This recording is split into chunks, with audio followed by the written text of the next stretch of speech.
Ladies and gentlemen, as you know, I've been explaining this as well, there, boys and girls, about the problem with the policing in America. Well, we got another case right here, and this is gonna upset you and maybe even piss you off. Black man dies after cops tase him 10 times. It says cops might be fired for tasing a black man to death. Let's get to it. There's a cop who may be fired for tasering a black man to death. Let me give you some background to this story. All right. Let's put up the picture of this black male. Okay. Who was killed. All right.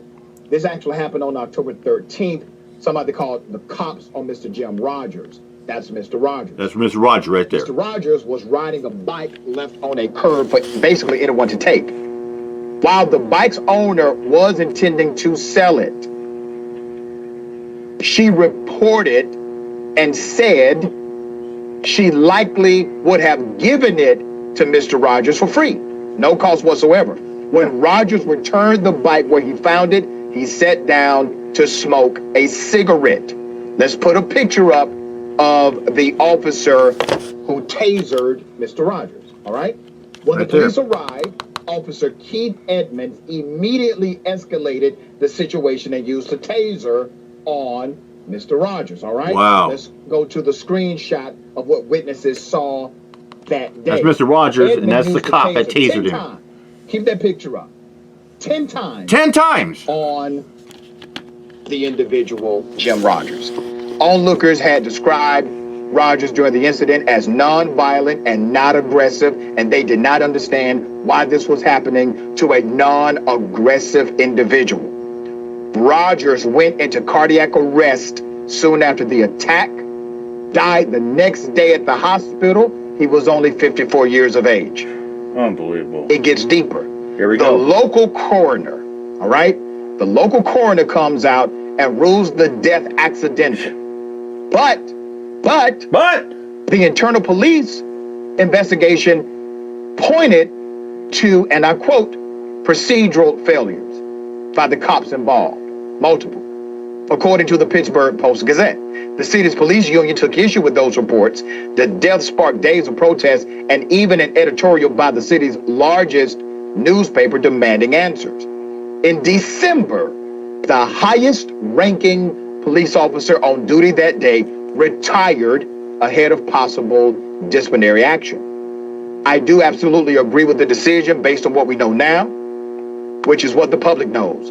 It is certainly a negative on the officers and on the Pittsburgh Bureau of Police, said Beth Pittinger with the Citizens Police Review Board.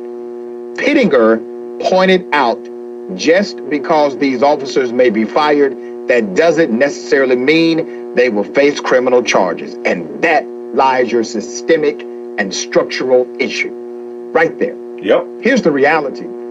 You actually don't need massive police reform. I would like to see it. I push for it. I advocate for it. But you don't really need it. It's not required. And here's the thing as well as this, ladies and gentlemen. Why do you think when you go to any city that statistically you go ask somebody in the city, how the cops, are treating, the public, and the society up in their community like that, they'll say poorly. And a lot of them have, talk about and been crying about defunding the police like that. This is probably why cops are more aggressive because the public doesn't trust them. To hold police officers accountable. There are local jurisdictions from Ithaca, New York, all the way to certain places in Georgia and even in California.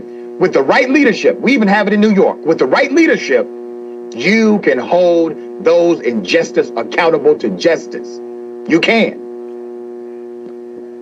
Right now, the conversation is about firing, when it should be about what charges apply. Exactly. Ms. Dahl, what are your thoughts on Should this? be a lot more than firing. Yeah, I agree. I mean, thank goodness. One thing I did like about this, though, is that they didn't just fire the one officer; they're firing 6. So, because we've talked about this before, it's a group mentality, and so I'm glad that they did acknowledge that and that there was a review process. In terms of criminal liability, again, sometimes it's in the details, and it's hard to make these things stick. There had to be a requirement of recklessness. He died, I think, later on. He was still in custody, and so did it lie in the tasering? Did it lie in the fact that he didn't get proper medical evaluation after the tasering? Sometimes there's smaller amounts of liability spread out among a larger group. And in that case, it's harder to find criminal culpable for one particular person. I don't know if that's what's happening here. I haven't delved into that story enough.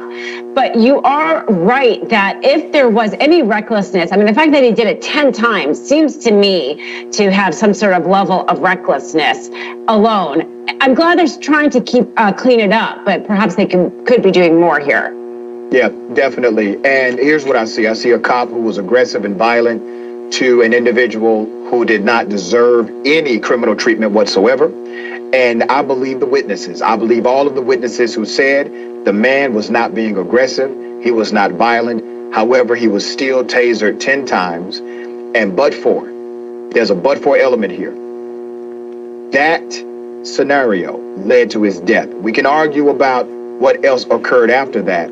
But if he did not have that encounter with that police officer who broke policy, according to the police department, if that did not happen, Mr. Rogers would be alive today. Yep. It's just another case of tyrannical thugs with badges and guns and a uniform out there. That's what they are.